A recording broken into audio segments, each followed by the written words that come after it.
आज मैं आपके लिए इस बहुत ही स्पेशल वीडियो लेकर हाजिर हो रहा हूँ। दोस्तों, ये वीडियो है reaching the age of adolescence chapter 7 और ये क्लास 8 के लिए है। ओके, जैसे हम जानते हैं एडोलेसेंस क्या होता है या एडल्ट किसे कहते हैं। जैसे पूरा जब कोई मैन बन जाता है या पूरा वुमेन बन जाती है तो उस अवस्था को हम लोग एडल्ट अवस्था या एडोलेसेंस कहते हैं, एज ऑफ एडोलेसेंस कहते हैं। दोस्तों, ये आप पुराने चैप्टर में आप पढ़ चुके होंगे। इन अर्लियर सेक्शन आपने पढ़ा होगा कि चैप्टर में कैसे रिप्रोडक्शन होता है एनिमल्स में, कब किस समय वो इसके लिए तैयार होते हैं रिप्रोडक्शन करने के लिए, एनिमल्स में और ह्यूमन में क्या बेसिक डिफरेंसेस होता है, ये सब जानते होंगे। तो आइए इसको शुरू करते हैं डिटेल्स। आप बने रहेंगे। मैं हूं मोहम्मद फारूक आसिफ और आपको किसी तरह का हेल्प चाहिए आप मुझे कॉल करें, व्हाट्सएप कर दें, मैं आपको पूरा नोट्स विद आंसर्स भेज दूंगा। देखिए, एडोलेसेंट एंड प्यूबर्टी होता है यौवन अवस्था में परिवर्तन। इसका फुल मीनिंग होता है यौवन अवस्था में परिवर्तन। Growth start from the moment a person is born. हम जानते हैं कि जब कोई बच्चा पैदा होता है उसी समय से बच्चों का ग्रोथ या बढ़ने की प्रक्रिया चालू हो जाती है। ठीक है, उसके बाद समय के बाद ये ऑटोमेटिक ये कम या ज़्यादा होता रहता है। लेकिन एक ख़ास एज पे जैसे 10 साल या 11 साल का जो ही बच्चा होता है, लड़की हो या लड़का, उसके साथ वो बहुत ही वाचेबल या नोटिसेबल पीरियड में आ जाता है और इंक्रीजिंग ग्रोथ आपको पता चलने लगता है कि हर 3 दिन 4 दिन के बाद आपको महसूस होगा कि अरे ये इतना बढ़ गया, कपड़ा छोटा हो गया, ये वगैरह वगैरह। तो transformations occurring in the body are part of the maturation process. ठीक है ना, तो उसका बहुत सा बॉडी परिवर्तन होता है। जैसे जब बड़ा होता है तो अचानक वो बाढ़ जैसे लंबा होने लगता है बच्चा, तो हम लोग गांव के लोग बोलते हैं कि अरे इसको बाढ़ आ गया है या बाढ़ लग गया है। मतलब कि वो बढ़ने की प्रक्रिया काफ़ी तीव्र या तेज़ी से होने लगती है। इस अवस्था को हम लोग ट्रांसफॉर्मेशंस कहते हैं। ठीक है ना, तो ये फ्रॉम चाइल्डहुड एंड एडल्टहुड, इसको कहते हैं चाइल्डहुड से एडल्टहुड बनने की क्रिया में। तो maturation is a natural phenomenon, ये कुछ प्रोसेस होता है भगवान की तरफ से, को मैच्योरिटी प्रोसेस हम कहते हैं। मैच्योरिटी प्रोसेस जो होता है फिनोमेनन, ये ऑटोमेटिक होता है। The capability is refer to as adolescent. जैसे जब कोई बच्चा बड़ा हो जाता है, मैच्योर हो जाता है, जैसे हम लोग मैच्योर या हमारे कानून के मुताबिक, हमारे भारत के कानून के मुताबिक जो उसे हम लोग पूरा एडल्ट मान लेते हैं, पूरा वयस्क मान लेते हैं, तो उसे शादी करने का हक, वोट देने का हक, बहुत सारा हक उनको मिल जाता है, बहुत सारा डिजर्व करता है वो सारे फैसिलिटीज़ को अवेल करने के लिए। ठीक है, तो जैसे बच्चे, देखिए आप, जैसे बच्चे, ये सारे बच्चे हैं, ये बच्चियाँ हैं, बच्चे हैं, ये बच्चे हैं, दोनों बच्चे हैं। तो आप ये देख सकते हैं दोनों बच्चे हैं। तो आप इसमें देख सकते हैं कि सभी बच्चे लगभग अभी समान अवस्था में दिखाई देते हैं। दोनों का हाइट भी सेम है और ग्रोथ भी लगभग बराबर। सेम एज के बच्चे हैं, सेम एज के तो सारे ग्रोथ बराबर है। लेकिन यही बच्चे 10 या 11 साल के बच्चे जैसे होंगे, इनकी ग्रोथ अचानक ये बढ़ने लगेगी, तेज़ी से बढ़ने लगेगी। और ये प्रक्रिया प्रायः लड़कियों में बहुत ही तीव्र होता है। वो 9-10 साल के बाद से अचानक लगता है कि आप मैच्योर हो गए, बड़ी हो गई, ये मैंने काफ़ी एडोलेसेंस की तरफ पहुंच गए। लेकिन ये बॉयज़ के बढ़ने की प्रक्रिया में थोड़ा रुकावट होता है। मतलब 2-2.5 साल पीछे बच्चा, मर्द बच्चा या बालक बच्चा वयस्क होता है। ठीक है ना, तो आप ये देख सकते हैं बढ़ने की प्रक्रिया कैसे ये इतना तेज़ी से बढ़ गया है हमारे यहाँ पर, इतना तेज़ी से, ये कम तेज़ी से मरा हुआ है, थोड़ा सा ज़्यादा ये दिखाता है। तो उसके बाद जैसे आप दूसरा फिगर हम देख सकते हैं, ये छोटा बच्चा था, छोटे बच्चे से ये बड़ा बच्चा हुआ और बड़ा हुआ तो तेज़ी से बढ़ के ये वयस्कता तक पहुँच गया यहाँ से। ठीक है ना, अब ये बढ़ता है किस तरह से हम देखना चाहते हैं हम लोग। तो ये छोटा बच्चा है, चाइल्डहुड की अवस्था में कहते हैं हम लोग चाइल्डहुड, और ये हमारा जैसे लेग्स और आर्म्स ये बड़ा होता है। तो लड़कों में लड़कियों में दोनों में लेग्स और आर्म्स बड़ा होता है। ये बॉडी का शेप और साइजेस डिफाइन करता है। ठीक है ना, बॉडी का शेप और साइजेस डिफाइन करता है। उसके बाद ये पूरा वयस्क हो जाने के बाद या पूरा वयस्क हो जाने के बाद ये इस तरह का लुक हो जाता है किसी बच्चे का, लड़की या लड़का, मेल फीमेल का हो गया। अब जैसे लड़कियों का आप देखेंगे आप थोड़ा वेस्ट के निचला हिस्सा, वेस्ट के निचला हिस्सा जहाँ से होता है निचला हिस्सा, वो थोड़ा अधिक चौड़ा हो जाता है, जबकि ये मेल का वेस्ट ये थोड़ा चौड़ा हिस्सा कम होता है। उसके छाती पे बाल वगैरह आ जाते हैं वयस्क होने के अवस्था में, और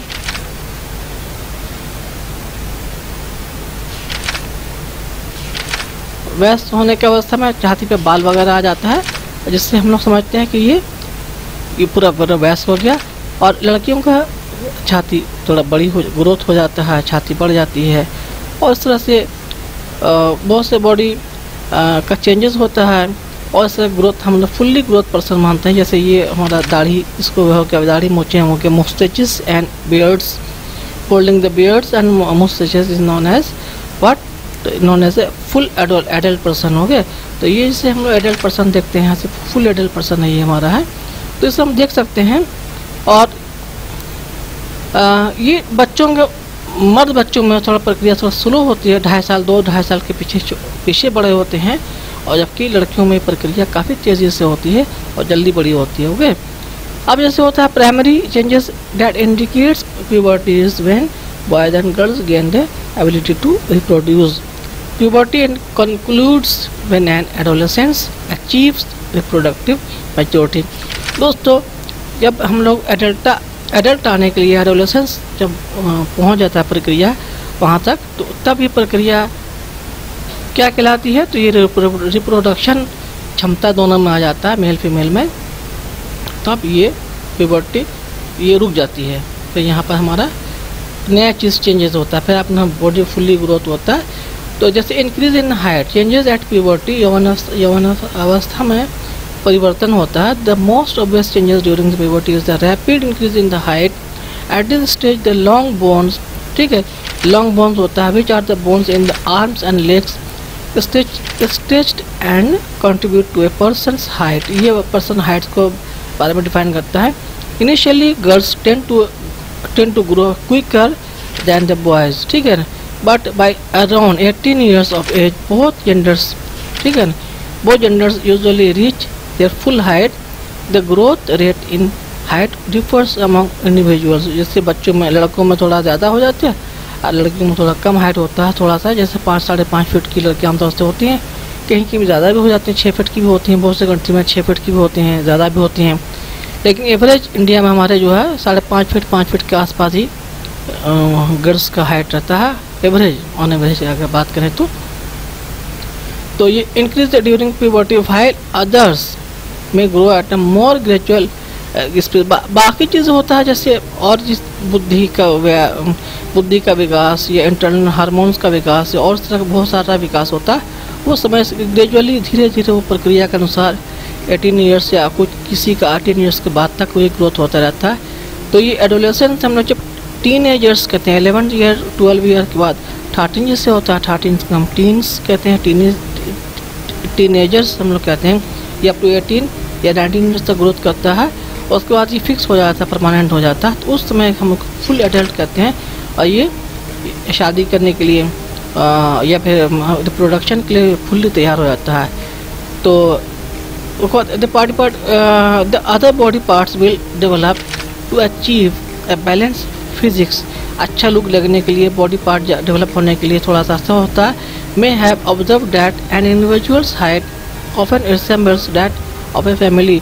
ये प्राय बच्चे जो होते हैं प्राय अपने माँ बाप के ऊपर या ख़ानदान के किसी व्यक्ति के विशेष के ऊपर वो जेनेटिक अवस्था की वजह से, जीन्स की वजह से वो सादृश्य हो जाते हैं, सिमिलर हो जाते हैं। This is due to height being influence the genetic factors inherited from the parents. Nevertheless, it is crucial to consume the appropriate types of food. बच्चों को इस ऐसी अवस्था में जब ग्रोथ अधिक होने लगता है तो खाना पीना अधिक देना चाहिए। वो हर थोड़ी देर बाद उसको भूख लगती है, और जितना बॉडी उसको कंज्यूम करना है, कंज्यूम करेगा तो उतना बॉडी उसका स्ट्रॉन्ग और वाइडर होगा। और जैसे लड़कों का सीना छाती हो तो थोड़ा फैल जाता है, ग्रोथ होता है। जैसे बच्चों को सबकी हाइट सेम रहता है, लेकिन लड़कियों का हाइट तो सीना थोड़ा चेस्ट जो है कंधों की दूरी कम होती है, लेकिन मर्द बच्चे पे कंधों की दूरी थोड़ा ज़्यादा चौड़ी होती है। चौड़ा सीना वाला बच्चा बनता है प्यास होने पर। और लड़कियाँ जो होती हैं वो खूबसूरत सुडौल वक्ष स्थल के साथ सुडौल दिखने लगती हैं और अट्रैक्टिव लगती हैं यहाँ से। द एडिस must ensure that bones, muscles and other body parts receive sufficient nutrition for growth. ठीक है, इस तरह हम लोग जाते हैं। अब changes in the body and shape, तो have you observe that the boys in your class tend to have wider shoulders and chest compare to those in the lower grades. छोटे बच्चों के अवस्था में जैसे 6-7 में पढ़ रहे थे, उसके बाद अब 9-10 में पहुँच गए तो उनकी अवस्था काफ़ी चेंज हो जाता है। वो शोल्डर वाइडर हो जाते हैं, चेस्ट फैल जाता है, हाइट लंबी हो जाती है। ये दिखाते हैं ऐसे हमारा देखिए ऐसे फुल्ली ग्रोथ पर्सन हमारा इस तरह का ये ऐसा लगेगा। और फुल्ली ग्रोथ गर्ल्स में वो इस तरह लगेगी फुल्ली ग्रोथ। वक्ष स्थल हमारा वक्ष स्थल ग्रोथ हो जाता है और उसका लुक बढ़ जाता है। हेयर ड्यू टू हार्मोन्स बहुत ग्रोथ करता है यहाँ से। और इस तरह से हम एक फुल्ली ब्यूटीफुल एडोलेसेंस हम लोग प्राप्त कर सकते हैं, हम देख सकते हैं और मैच्योरिटी की तरफ पहुँचते हैं। अब देखिए होता है वॉइस चेंजेस। जब वॉइस होता है जैसे छोटे बच्चों में वॉइस देखेंगे थोड़ा दोनों की वॉइस लगभग सिमिलर होती है, लड़कियों की वॉइस भी लड़कों की वॉइस भी। लेकिन जैसे एडोलेसेंस की तरफ जाती हैं 13-14 वर्ष के होते होते आवाज़ लड़कियों की अलग हो जाती है, थोड़ा बारीक हो जाती है, सुंदर हो जाती है। लड़कों की थोड़ा कौवे की तरह कर्कश आवाज़ हो जाती है, तो हार्ड बीट होती है। इसको अगर हम साइंटिफिक भाषा में बात करें हम लोग तो ये इसका डेसिबल जो है हमारा बॉयज़ की वॉइस में ज़्यादा पावरफुल होती है, जबकि लड़कियों के डेसिबल साउंड की वॉइस या पिच थोड़ा कम होता है। ठीक है ना। तो notice that the voices of some boys in your class occasionally crack, harsh होता है, क्रैक कौवा के जैसे होता है। ड्यूरिंग प्यूबर्टी द लार्निक्स, ठीक है, लारिंग्स और वॉइस बॉक्स होता है वो उसके देखेंगे तो यहाँ उसमें आप देख सकते हैं उनकी इंक्रीज होता है। कौवा जैसे हम कंठ भी कहते हैं, कंठ फूट गया, वॉइस बॉक्स, उसको वॉइस बॉक्सेस कहते हैं हम लोग। तो कंठ फूटने की अवस्था को वॉइस बॉक्सेस कहते हैं। ये वॉइस चेंजेस के कारण होता है। देखिए जैसे आप देख सकते हैं यहाँ से ये कंठ हमारा इस तरह का होता है, कंठ फूटना।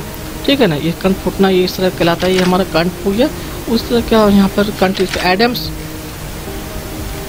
इसको क्या कहते हैं हम लोग, Adam's apple in grown up boy कहते हैं लड़कियों में। जबकि ये अवस्था लड़कियों में इसमें इस तरह की चीज़ नहीं होता है और लड़कों में ऐसा होता है, जिसको एडम्स एप्पल्स कहते हैं। ये ध्यान रखेंगे उसको यहाँ से।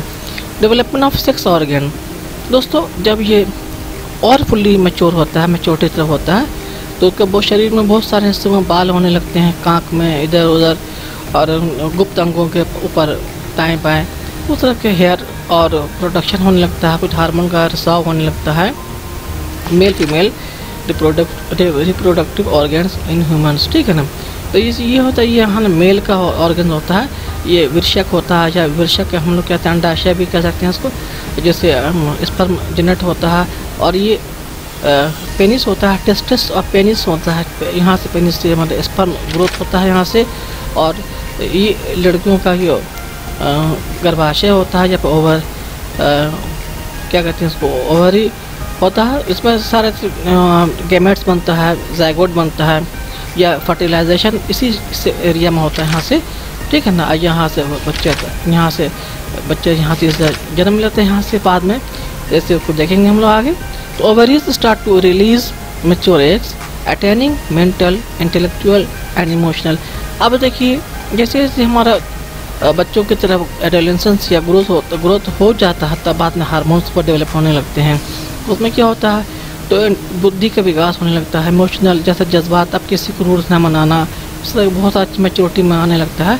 एडोलेसेंस मार्क्स के shift in how person thinks, अब सोचने का अंदाज बदल जाता है, कुछ अच्छे बुरे का पहचान होने लगता है, फुल्ली एक्सपीरियंस हो जाते हैं वो माँ बाप के साथ रहते रहते और भी ज़्यादा एक्सपर्ट हो जाते हैं। ऐसे भी कहावत है गांव के बच्चे भाषा में कि कौवे से कौवे का बच्चा होशियार हो जाता है। Autonomous then they were earlier and often feel self conscious. अब जैसे पहले होता है, पहले दूसरे पर डिपेंडेंट होते थे, आप यहाँ खुद डिपेंडेंट होता है, सेल्फ कॉन्शियस हो जाते हैं, कॉन्शियसनेस ज़्यादा हो जाता है, जागरूकता आ जाती है। और इस तरह से हम लोग पाते हैं कि ये पूरा फुल्ली ग्रोथ हो गए, इसमें लर्निंग का पैटर्न याद कर, इस एज में 18 वर्ष के होने के बाद तो इसमें क्षमता, मेमोरी पावर ज़्यादा हो जाता है, समझने बूझने की कैपेसिटी, लॉजिकल कैपेसिटी, अब बहुत सारी चीज़ का तोड़ समझ ज़्यादा आ जाता है। और उससे ताकि वो किसी से फ़ौरन मूर्ख नहीं बन सकते हैं, चाहे मूर्ख बेवकूफ़ अनपढ़ लोग भी हो तो भी वो चतुर हो जाते हैं इस अवस्था में आते आते, ठीक है ना। सेकेंडरी सेक्सुअल कैरेक्टर्स हो गया इन चैप्टर 6। अब यू हैव लर्न, आपने पढ़ा होगा चैप्टर 6 में testis and ovaries serve as the reproductive organs. देखिए टेस्टिस और ओवरीज, ठीक है ना, ये दो चीज़ होता है जो आपके मैंने हम दिखाया है यहाँ से, ये टेस्टिस ओवरीज इसी जगह होता है। तो ये इसमें ये ऑर्गन्स के रूप में, रिप्रोडक्टिव ऑर्गन्स के रूप में ये काम करता है। While boys start to grow facial hair including mustaches and beards. These characteristics which help differentiate male and females are termed secondary sexual traits होता है यहाँ से, इसी चीज़ को हम लोग सेकेंडरी सेक्सुअल ट्रेट कहते हैं। सेकेंडरी सेक्सुअल कैरेक्टर्स क्या होता है, जब सारे ग्रोथ होने के बाद अब जिसको होता है हार्मोन्स पे लगभग होने लगता है, ग्रोथ पे टूटी ग्रैंड में लगा फूट जाता है, निकलने लगता है, तो उसके बाद बहुत सारे गुप्त जननांगों में हेयर वगैरह आ जाता है। उसके बाद मैच्योरिटी हो जाता है, मेंस्ट्रुअल साइकिल चालू हो जाता है, और मेल बच्चों से स्पर्म निकलना चालू हो जाता है। तो इस अवस्था में वो क्या होता है, ये फुल्ली डेवलप माना जाता है। Hair on their chest in both genders, hair appears under the arms and around the pubic region, ठीक है ना, गुप्त अंगों के पास यहाँ था रीजन होता है। The transformation that take place during adolescence are regulated by hormones. अब क्या है, ये सारा क्रिया कैसे होते हैं, तो एक विशेष हार्मोन से ये गाइडलाइन प्राप्त करते हैं। Hormones are chemical substances produce by the endocrine glands. Endocrine glands होता है जहाँ से सारा चीज़ रिसाव होता है, स्राव होता है, और ये पूरे शरीर में धीरे धीरे पहुँचता है। तो एंडोक्राइन सिस्टम के प्यूबर्टी सिस्टम में, टेस्टिस में begins releasing the mail sperm, ठीक है ना। मेल हार्मोन जो टेस्टिस होता है, क्या होता है, मेल हार्मोन रिलीज करने लगता है यहाँ से। This hormone triggers the changes in boys that you have just learn about, such the growth of facial hair. और once girls reach puberty their ovaries start reproducing the female hormone oestrogen. यहाँ इसमें क्या होता है, endocrine था हमारा, endocrine gland से होता था, यहाँ पे एस्ट्रोजन से, यहाँ पे देखेंगे एस्ट्रोजन से हमारा होता है, which initiates breast development. The mammary gland, mammary gland होता है जैसे दूध पिलाने के लिए बच्चों को होता है, तो हर मेमल में कुछ न कुछ ग्लैंड ग्रोथ करता है, ग्लैंड्स होता है, मेमरी ग्लैंड कहता है produce milk also develop with in the breast. The secretion of these hormones is regulated by another hormone released by the pituitary gland. ये pituitary gland जो बहुत ज़्यादा important होता है, एंड एंडोक्राइन ग्लैंड, ठीक है ना, ये एंडोक्राइन ग्लैंड से होता है। Role of hormones in initiating reproductive function.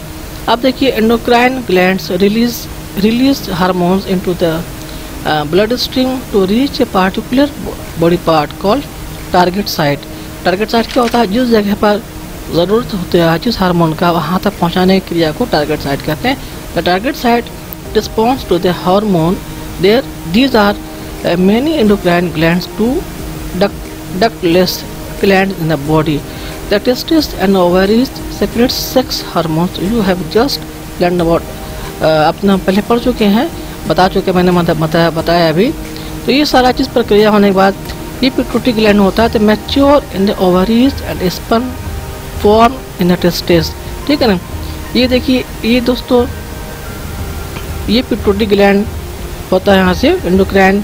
अब पिट्यूटरी ग्लैंड के माध्यम से किस जगह पर हमारा कौन सा ओवरी, किस किडनी में, या ऐसे ऐसे सारा हार्मोन, डिफरेंट हार्मोन होता है। ये टेस्टिस का हार्मोन होता है, टेस्टिस होता है, ओवरी का हार्मोन होता है, यहाँ जिससे का सब कुछ सारा सिस्टम ग्रोथ करता है, मेल फीमेल के दोनों के लिए जो को अलग अलग तरह का हार्मोन जहाँ पर चाहिए वहाँ सुटेबल पहुँच जाता है। अब reproductive phase of life in human, reproductive phase क्या होता है? Adolescent gain the ability to reproduce when their testis and ovaries start producing gametes. जब गैमेट्स मतलब फर्टिलाइजर की क्रिया जो हो जाती है तो गैमेट्स बनाता है, और उसको हम लोग adolescents gain the ability to reproduce, ये अवस्था पहुँच जाते हैं। The ability to mature and produce gametes continues for a significantly longer duration compared to females. In female, the reproductive phase commences at puberty, typically between the age of 10. दोस्तों ये female में ज़्यादा पहले ही थोड़ा समझदार हो जाती है, 10 to 12, and generally extends until around 45 to 50 years. ये अब तक 50 years तक ये हमारा फीमेल में माँ बनने की क्षमता होती है। प्राय किसी में 50 ईयर्स से ज़्यादा भी होती है क्षमता, लेकिन प्राय 50 बरस के बाद माँ बनने की क्षमता ख़त्म हो जाती है, और ये मेंस्ट्रुअल साइकिल जिसका बंद हो जाता है, जिसके कारण से वो बच्चा पैदा करने की क्षमता खो देती है। जबकि पुरुष में ऐसा नहीं होता, पुरुष में काफ़ी एज तक, लंबे एज तक चलता है। जैसे देहात में, गांव में कहावत भी होता है, 80 मर्द 60 पर पाठा, और कहीं पे होता है 80 पर खस्ती। उन लोग कहने मतलब कि वो अभी बच्चा पैदा करने की क्षमता होता है, बूढ़े एज में भी काम होते जना चालू रहता है, स्पर्म निकलता रहता है, उससे हमारे बच्चे की ग्रोथ, बच्चे का मतलब बच्चे की उम्मीद होती है उससे, ठीक है ना। अप्रोक्सीमेटली एवरी 28 to 30 डेज ये मेंस्ट्रुअल साइकिल होता है। प्यूबर्टी में जब कारण होता है तो उसमें मैच्योरेशन में होता है, तो ovum matures and it released from one of the ovaries, ठीक है ना। तो during this time uterine lining thickness in preparation to receive the fertilised egg for potential development, ठीक है ना। तो इसमें जैसे आप देखेंगे जब जिसमें मेंस्ट्रुअल साइकिल शुरू होता है जब ख़त्म होता है, उसमें सबसे बेस्ट पीरियड होता है फर्टिलाइजेशन के लिए। उसमें अगर उस अवस्था में अगर सेक्स ये संभोग किया जाए तो उसमें लड़कियों का माँ बनने की क्षमता बहुत ही अत्यधिक होती है ऐसे आम दिनों की बनस्बत, okay, which can lead to pregnancy.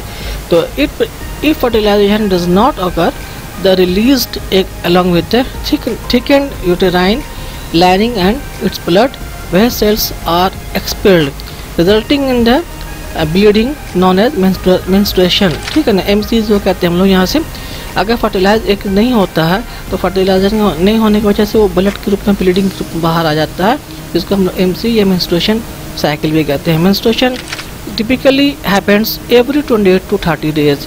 The initial menstrual flow begins at puberty and is referred to as menarche. The menstrual cycle, the MC हम लोग कह सकते हैं इसको शॉर्ट में, जनरली ceases around ages, ये आमतौर से बंद हो जाता है कब?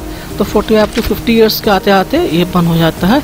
A process known as menopause. तो मेनोपॉज होता है तो मतलब दिस इज ऑल्सो स्टॉप या पॉजिंग हो जाता है, माँ बनने की क्षमता यहाँ पर ख़त्म हो जाती है। इनिशियली द मेंस्ट्रुअल साइकिल में being irregular and takes time before it becomes consistent. ये शुरू में थोड़ा सा रैंडमली होता है, कभी टाइम से आगे पीछे होता है, लेकिन जब व्यस्तता हो जाती है, चालू हो जाता है सही से, तो ये रेगुलर चलने लगता है। Menstrual cycle is regulated by hormones. The cycle involves the menstruation and release of the egg, the thickening of the uterine lining and its disintegration if fertilization does not take place. If the egg is fertilized, it starts dividing and subsequently implants in the uterus for further growth, as we learned in the previous chapter. तो दोस्तों अगर fertilise नहीं होता है, मान fertilisation अगर बच्चों में नहीं होता है, तो जो फर्टिलाइजेशन होने की क्रिया को ज़ाइगोट कहते हैं, गैमेट्स कहते हैं, जो यूटेरस में होता है। आप समझदार हैं, बुक में देखेंगे सारा चीज़ मिल जाएगा। तो इस अवस्था को क्या कहेंगे हम लोग? तो अगर हो जाता है तो ऑटोमेटिकली ये प्रेगनेंसी पीरियड कहलाता है। अगर प्रेगनेंसी अगर नहीं होता है तो फ्लो होके MC के रूप में सारा ब्लड के रूप में सारा चीज़ बाहर आ जाता है। और अगर इस पर फर्टिलाइजेशन हो जाता है तो उससे नया इम्प्लांट शुरू हो जाता है, और उसके बाद उसमें नया न्यूक्लियस वगैरह डिवीज़न, जीन्स का बंटवारा सब होने लगता है। और जैसे अब आते हम लोग यहाँ से, how is the sex of the baby determined. जैसे अब बेबी का सेक्स होता है, जैसे बच्चे लड़की होगी लड़का होगा, कैसे पहचानेंगे हम लोग यहाँ से। तो with in the fertilise egg और जाइगोट, जब फर्टिलाइजेशन होता है तो वैसे एग को हम लोग जाइगोट करते हैं।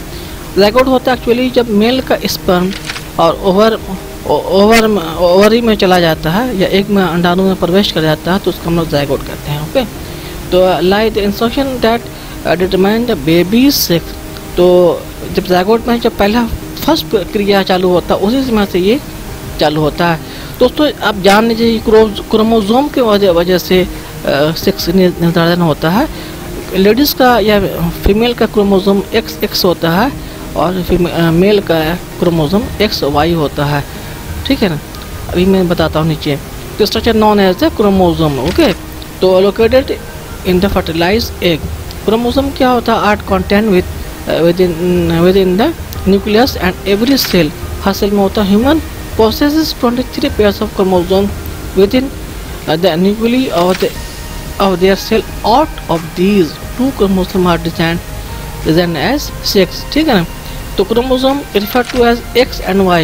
A female has 2 X chromosome, ठीक है ना। A female has, यहाँ फ्रेंड देखिए नोट कीजिएगा, whereas a male has 1 X and 1 Y chromosome. ये वेरी इंपॉर्टेंट चीज़ है। The gametes eggs and sperm. तो गैमेट्स क्या होता है, जिसमें एग एंड स्पर्म होता है, गैमेट्स कहते हैं। Contain only 1 set of chromosome. The unfertilised eggs carries 1 X chromosome. In contrast, sperm come in 2 types. One type carries an X chromosome and the other carries a Y chromosome. 2 तरह का sperm लेके आता है, निकलता है। तो जब sperm, तो उस पर देखिए यहाँ से ये फादर में से हमारा XY क्रोमोसोम है, मदर में XX क्रोमोसोम है। तो X से फर्टिलाइज करता है हमारा, तो ये बच्ची हो सकती है, या Y और X से होता है तो ये हमारा XY बनता है, बच्चा हो सकता है। या इस X से होता है तो हमारा बच्ची हो सकती है, या इस Y से, क्योंकि 2 क्रोमोसोम होता है, 2 सेट क्रोमोसोम होता है। दोनों सेट के क्रोमोसोम, एक बार इससे पहला क्रोमोसोम तो दूसरा क्रोमोसोम ये मैच करता है, उसके अवस्था में डॉटर और सन का उत्पत्ति होता है। ओके, फिर मुझे समझ में आ गया होगा। Hormones other than sex hormone. अब जैसे कुछ हार्मोन्स होता है सेक्स हार्मोन का, समझ के पिट्यूटरी ग्लैंड से निकलता है। उसके बाद स्पेशली जो पिट्यूटरी ग्लैंड से stimulate testis and ovaries to produce their hormones you have already learn, ठीक है ना। अब हम देखते हैं यहाँ से, जैसे थायराइड, इससे होता है कुछ, थायराइड होता है, पेनक्रियाज होता है, एड्रेनल्स होता है। ये सब जो होता है ये एक्स्ट्रा ये हार्मोन होता है जो हम लोग को ज़रूरत होता है, जैसे थायराइड ग्लैंड बनाने के लिए यहाँ पर होता है। पेनक्रियाज की टेस्टिस के लिए होता है, यहाँ टेस्टिस में होता है, वृश्चिक में जाते हैं, जैसे ओवरी में जाने के लिए ये अलग होता है। तो हमारा रिप्रोडक्टिव ग्लैंड हार्मोन होता है जो पिट्यूटरी ग्लैंड से बनता है, निकलता है। एड्रेनल में होता है, एड्रेनल से हमारा ये लीवर में, यहाँ लीवर कुछ चीज़ होता है सेम होता है, मेल फीमेल में सेम होता है, जैसे ये सेम होता है, ये तो वोकल साउंड में हमारा इसमें यहाँ सेम होता है, ठीक है। लेकिन कुछ जगह सेम हमारा सिमिलर नहीं होता है, जैसे इस जगह पर हमारा सेम सिमिलर नहीं होता है। इसको हम लोग हार्मोन्स के अलावा जो हम लोग कहते हैं, मेरे दोस्तों समझ में आ गया होगा। अब कुछ कीवर्ड हम देख लीजिए। यहाँ कीवर्ड क्या होता है, एडम्स एप्पल्स, जो कंठ फूटना कहते हैं हम लोग, एडोलेसेंस व्यवस्था आता है, एड्रेनल जो होता है, इनबैलेंस डाइट होता है, जो हमारा एस्ट्रोजन जो आमतौर से हम लड़कियों में होता है, इंसुलिन जो ऐसा हार्मोन होता है जो शुगर को कंट्रोल करने के लिए होता है, लार्निक्स जो वोकल साउंड या वॉइस बॉक्स हम लोग कहते हैं, पिट्यूटरी ग्लैंड जिससे हम लोग रिप्रोडक्टिव एक्शन जिससे लिया जाता है वो पिट्यूटरी ग्लैंड ही काम करता है, ठीक है। प्यूबर्टी जो यौन अवस्था में चेंज, रिप्रोडक्टिव हेल्थ होता है, ये सब कीवर्ड है हमारा। दोस्तों मुझे आप समझदार हैं, समझ गए होंगे, तो इस तरह आप समझ सकते हैं। तो ये क्वेश्चन आंसर है दोस्तों। अगर आपको चाहिए क्वेश्चन आंसर तो आप मुझे कॉल करें, मैं आपको सारा का सारा notes plus question answer solution पूरा भेज दूँगा यहाँ से। Thank you.